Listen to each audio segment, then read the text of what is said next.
Pemprov DKI Jakarta mendorong gerakan pilah sampah dari sumbernya serentak mulai 10 Mei 2026 guna memperkuat pengolahan sampah sekaligus meningkatkan kebersihan lingkungan di Jakarta. Lalu bagaimana pelaksanaan teknis program ini di masyarakat?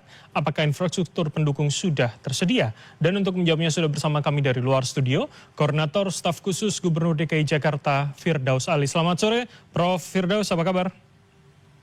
Selamat sore, Bram. Alhamdulillah kabar baik. Baik, Prof, langsung saja kalau begitu ketika tadi di statement Pak Gubernur sudah mengatakan hanya sampah residu yang dibawa ke Bantar Gebang, jika saya tidak salah mencuplik. Jadi artinya mekanismenya akan seperti apa? Bagaimana kami yakin kami di rumah sudah memisahkan, tapi nanti tidak dibawa jadi satu lagi, Prof, menuju PTSP?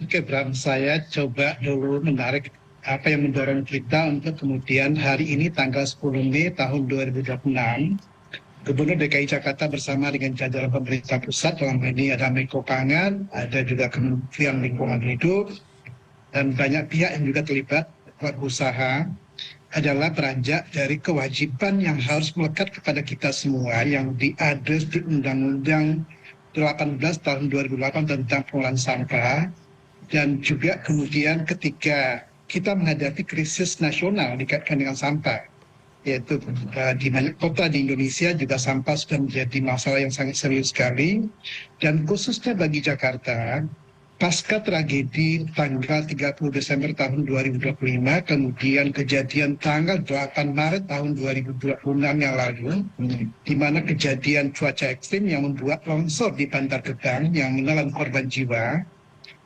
Gubernur dalam hal ini bergerak dengan sangat cepat sekali bersama dengan pemerintah pusat untuk menangani sampah ini mulai dari hulu. Selama ini kita terbiasa menangani sampah di hilir, yaitu ada tadi kumpul, angkut, buang. Saat ini tidak mungkin lagi praktek yang primitif tersebut kita lakukan. Kita harus shifting kepada pola baru, yaitu tadi bahwa kita harus dari sumbernya, dari rumah tangga, dari pusat perbelanjaan, toko, kantoran, untuk melakukan pemilahan. Pemilahan tadi khususnya sampah organik kita olah. Lalu sampah yang organik yang masih punya nilai dikumpulkan melalui bank sampah, dikumpulkan melalui pengepul yang atau kemudian off-taker yang sudah ada, lalu kemudian ini punya nilai ekonomi dan bisa dimanfaatkan untuk kebutuhan apakah itu pembangkit tenaga listrik atau kemudian bahan bakar pengganti RDF atau kemudian di recycling seperti botol, kemudian aluminium can dan sebagainya. Dan inilah yang kemudian dicanangkan tadi oleh Gubernur bersama dengan Menteri Pangan dan Menteri Lingkungan Hidup. Pak Firdaus, jadi artinya secara timnya itu sudah disiapkan ya, artinya pun baik organik dan anorganik akan punya petugas sampah sendiri yang itu berbeda dengan residu begitu? Ya, sebetulnya kita sudah punya infrastruktur sudah lama, tapi kan tidak ada enforcement-nya, tidak dilaksanakan dengan benar. Sehingga di rumah sampah dicampur, lalu oleh petugas dibawa juga dengan bus tercampur.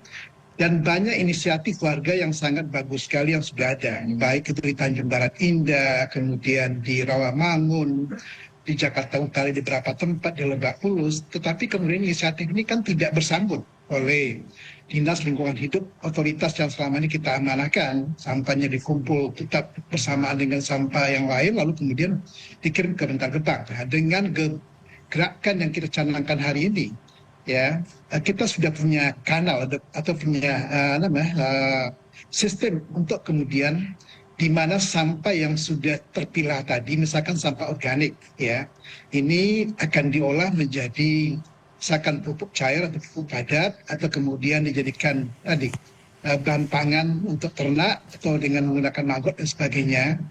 Kemudian sampah-sampah yang punya nilai ekonomi, misalkan tadi plastik, ya, kemudian aluminium, kaleng aluminium, bahan-bahan metal lain yang juga sangat dibutuhkan oleh industri yang punya recycle center.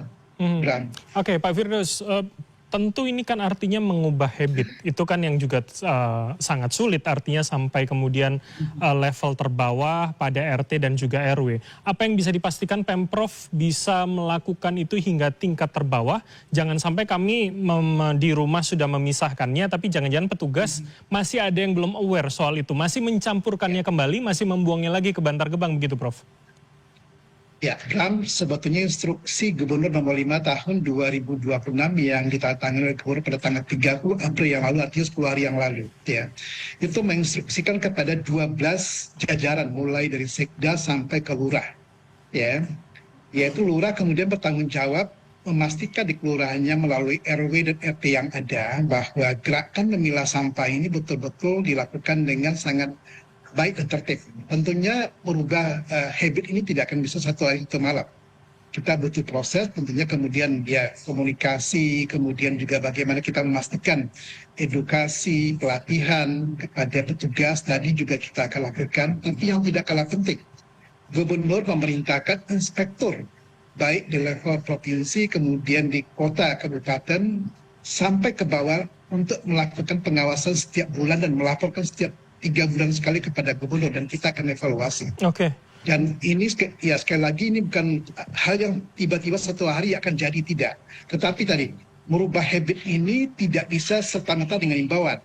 Kita butuh adanya regulasi yang pasti, kita butuh infrastruktur pendukung, kita butuh petugas yang betul-betul kemudian siap, dan yang berikutnya lagi lah, kita butuh bagaimana kemudian partisipasi dari masyarakat ini terbentuk dengan baik. Kenapa? Karena ini adalah masalah kita bersama, Bram.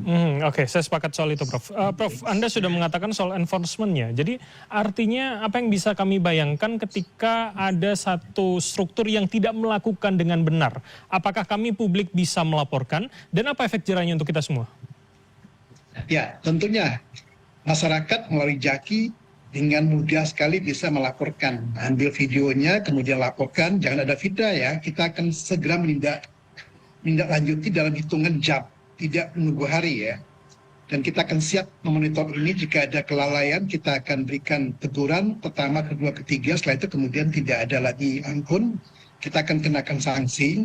Kenapa? Karena petugas-petugas kita ini sudah dibekali dengan dengan peralatan yang cukup memadai, kemudian juga mereka juga tingkat seleksi mereka masuk ke dalam jajaran sumber daya manusia di Pemprov DKI Jakarta ini juga sangat ketat sekali, dan mereka juga mendapatkan insentif yang juga tidak kalah kecil dibandingkan dengan petugas yang lain. Oke, sanksi ini dalam bentuk denda kah atau sanksi pidana hukum ini bisa dimungkinkan, Prof? Sangat dimungkinkan kalau kita merefer kepada Undang-Undang 18 tahun 2008. Ya, setiap pelanggaran terkait dengan masalah sampah, mulai dari sumbernya sampai kepada tempat pembuangan akhir, itu ada sanksi yang dikaitkan baik itu pidana maupun perdata.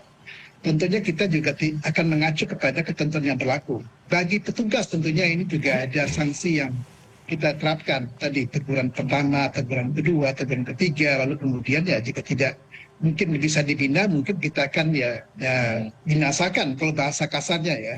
Sekali lagi bahwa urusan sampah urusan serius, kita tidak main-main, Bram, karena kita akan tenggelam dengan tumpukan sampah yang jumlahnya 9.051 ton per hari di Jakarta ini. Baik, Prof, jika yang kita bahas adalah soal sampah rumah tangga, bagaimana dengan sektor swasta, Prof?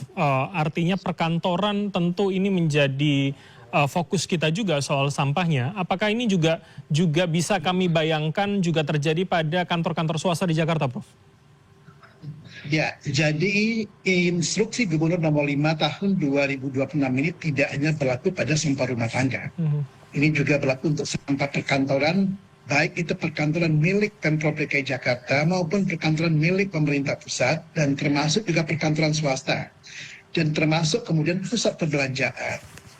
Ya, dan tempat-tempatnya seperti restoran, kemudian kafe juga ini berlaku. Kenapa? Ini adalah gerakan semesta untuk memilah sampah, kemudian mengolah sampah dari sumbernya, dari manapun asalnya.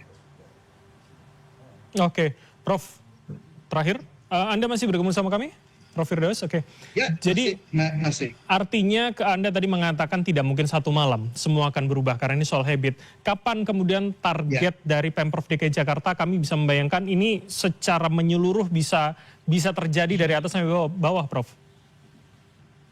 Jadi kita punya target yang realistis ya. Jika mulai hari ini kita lakukan, kita berharap pada ulang tahun DKI Jakarta tahun 2027 yang akan datang, tepatnya 500 tahun usia Jakarta. Kita berharap ya hampir 50% lebih dari sampah yang dihasilkan dari rumah tangga, perkantoran, pusat perbelanjaan itu sudah diselesaikan di hulu. Ya, lalu kemudian beranjak ke tahun 2008, 2029, dan kita berharap mudah-mudahan by tahun 2029 nanti, ulang tahun Jakarta tahun 2029 nanti, kita sudah menyelesaikan 80%. Ya, sampah ini sudah dipilah. Tentunya kemudian sisanya kita lanjutkan setelah tahun 2029 nanti. Dan ini adalah target yang sangat realistis sekali. Ya. Oke, baik. Artinya kami bisa membayangkan masih ada 1 tahun begitu ya, sistem ini berjalan dengan maksimal. Terima kasih atas waktu dan informasi dari Anda, Prof. Firdaus Ali, Koordinator Staf Sus Gubernur DKI Jakarta, telah bergabung bersama kami. Selamat sore, sehat selalu, Prof. Selamat sore, terima kasih. Wassalamualaikum warahmatullahi wabarakatuh. Salam sehat buat kita semua. Jakarta, jaga Jakarta, bersihkan Jakarta dari sampah. Terima kasih. Terima kasih. Wassalamualaikum warahmatullahi wabarakatuh.